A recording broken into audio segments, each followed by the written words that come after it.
ఉద్యోగుల సమస్యలు. నిజంగా ఉద్యోగుల సమస్యలు ఎలా ఉన్నాయి అన్నదానికి ఈ డిసెంబర్ చివరి నాటికి, ఈ డిసెంబర్ అయిపోతే ఈ జనవరి వస్తే 5 డిఏలు ఇవ్వాల్సి ఉండగా 1 మాత్రమే ఇచ్చారు.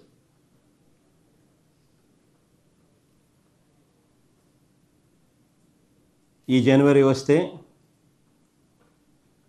5 డిఏలు పెండింగ్, 5 డిఏలు ఇవ్వాల్సి ఉండగా కేవలం 1 డిఏ మాత్రమే ఇచ్చినట్టు అవుతుంది.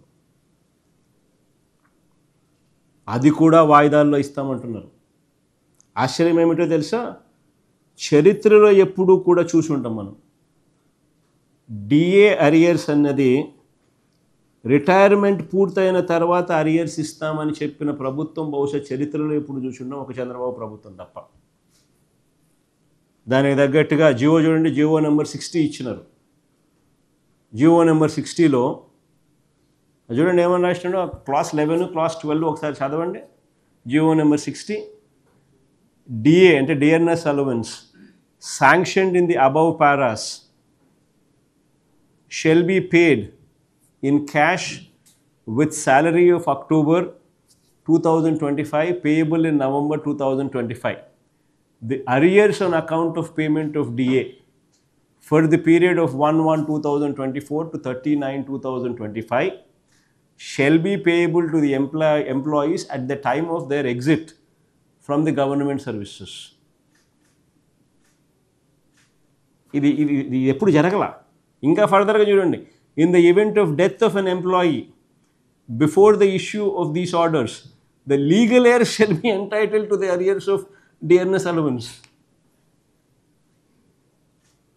ఇది చరిత్రలో ఇందరికి ఏ ముఖ్యమంత్రి కూడా, బహుశా ఏ ప్రభుత్వం కూడా ఎప్పుడు కూడా ఇట్లాంటి డ్రకోనియన్ జియో ఎప్పుడు తీసుకొచ్చిండు. వెంటనే దీని మీద గొడవ మొదలయ్యేసరికి దీన్ని ఉపసంహరించుకోవాల్సి వచ్చి, ఉపసంహరించుకొని తర్వాత వాయిదాల్లో ఇస్తామన్నారు. ఉపసంహరించుకొని తర్వాత వాయిదాల్లో ఇస్తామన్నారు. నిజంగా ఆశ్చర్యం ఇది. ఎన్నికల్లో హామీ ఇచ్చినట్టుగా మెరుగైన పిఆర్సీ ఇంతవరకు లేదు. ఎన్నికలప్పుడు వీళ్ళు ఏమన్నారు? మెరుగైన పిఆర్సీ అన్నారా? అసలు first of all PRC chairman అంతవరకు ఉన్నోని తీసేసినారు, కొత్తోని ఇంతవరకు వేయలే. పిఆర్సీ చైర్మన్ కొత్తగా వేస్తే వెంటనే రిపోర్ట్ ఇస్తే వెంటనే రిపోర్ట్ ఇవ్వాలి, రిపోర్ట్ ఇస్తే వెంటనే ఇంప్లిమెంట్ చేయాలి, ఇంప్లిమెంట్ చేస్తే వెంటనే జీతాలు, ఎంప్లాయీస్కి జీతాలు పెరుగుతాయి, సో జీతాలు పెరగకూడదు అని చెప్పి పిఆర్సీ చైర్మన్ కూడా వేయాలి, నామినేట్ కూడా చేయాల. మెరుగైన పిఆర్సీ అన్నాడు. మెరుగైన పిఆర్సీ కదా దేవుడు ఎరుగు, కనీసం పిఆర్సీ చైర్మన్ ఇంతవరకు అపాయింట్ కాల.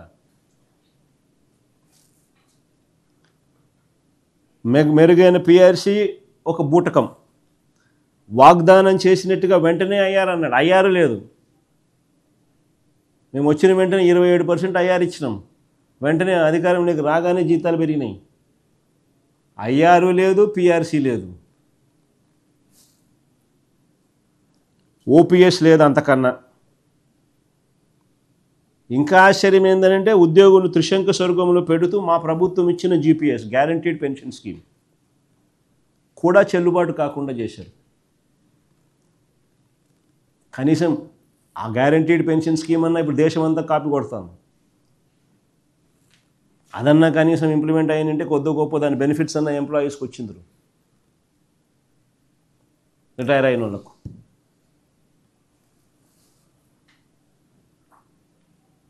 పిఆర్సీ బకాయిలు, పెండింగ్ డిఏలు, జీపీఎఫ్లు, ఏపీజీఎల్ఐలు, మెడికల్ రీయింబర్స్మెంట్లు, సరెండర్ లీవ్స్, వీటి రూపేణా ఉద్యోగులకు మొత్తం 31,000 కోట్ల రూపాయల బకాయిలు ఉన్నారు. వీటి రూపేణా ఉద్యోగస్తులకు 31,000 కోట్ల రూపాయల బకాయిలు ఉన్నాయి. బకాయిలు పడ్డాడు చంద్రబాబు. ఆప్కాస్లో ప్రతి నెల 1వ తారీఖునే జీతాలు ఇచ్చేట్టుగా మా ప్రభుత్వంలో చర్యలు తీసుకుంటే, ఆప్కాస్లో ఈరోజు ఒకవైపున నెంబర్స్ తగ్గిస్తూ ఉన్నారు, సంఖ్య తగ్గిస్తూ ఉన్నారు. అందరినీ కాంట్రాక్టులు అందరికీ వీళ్ళకి సంబంధించిన టీటీ గుడులల్లో కూడా శానిటేషన్ వర్కులు కూడా కాంట్రాక్ట్లే. వీళ్ళకి సంబంధించిన భాస్కర్ నాయుడు, చంద్రబాబు నాయుడు బంధువులు, చంద్రబాబు నాయుడు మనుషులు, వీళ్ళకే వర్కులు, వీళ్ళకే ఆ లేబర్ కాంట్రాక్టుల వర్కులు కూడా. యాప్ కాస్ట్లో ఒకవైపు నెంబర్లు తగ్గిస్తున్నారు, మరోవైపు యాప్ కాస్ట్లో నెల 1వ తారీఖున జీతం ఇవ్వడం కదా దేవుడు ఎరుగు. ఇప్పుడు జీతాలు 2 నెలలకు ఒకసారి 3 నెలలకు ఒకసారి ఇస్తున్నారు. నేను పులివెందులకు పోతే మా వాళ్ళు వచ్చి రిప్రజెంటేషన్ ఇచ్చినారు. సార్ మా పరిస్థితి ఇది సార్, మీరు ఉన్నప్పుడు 1వ తారీఖే జీతం వస్తానని, ఇప్పుడు 1వ తారీఖు జీతం కదా దేవుడు ఎరుగు సార్, 2 నెలలకు ఒకసారి 3 నెలలకు ఒకసారి ఇస్తున్నారు సార్, ఇది మా పరిస్థితి. గెస్ట్ లెక్చరర్లకు 8 నెలలుగా జీతాలు లేవు.